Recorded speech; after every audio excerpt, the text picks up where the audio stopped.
Now, the Sphinx has been around for very long, and it's always been recognized as something significant. But why? Why is it so significant?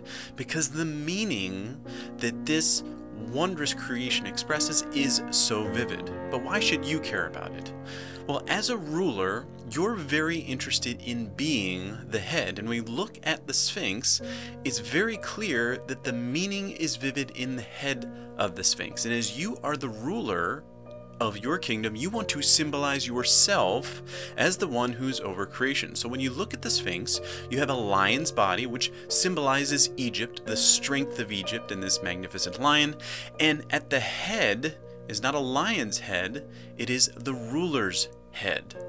And this clearly shows that the ruler is the head over the kingdom, the lion-like kingdom of Egypt. So when you create symbols for yourself in your kingdom, you want to follow this principle. Create your imagery with you as the head.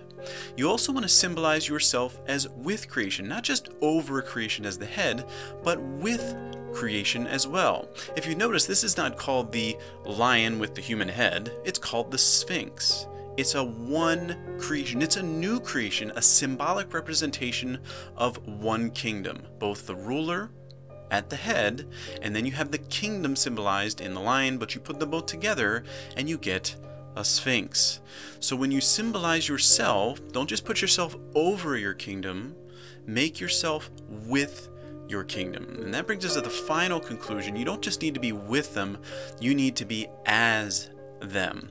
When you look at the Sphinx's head, it's not made out of a different material than the rest of the Sphinx, even of the ground and the pyramids. It's all of roughly the same material. Now, if the head was made of gold, that would symbolize something very different. It would symbolize a distinction, that the ruler is separate, made of something completely different than the rest of the kingdom.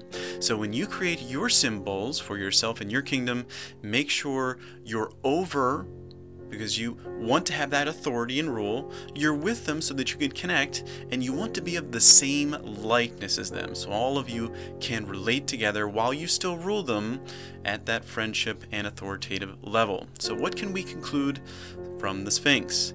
As a ruler, live over, with, and as your kingdom.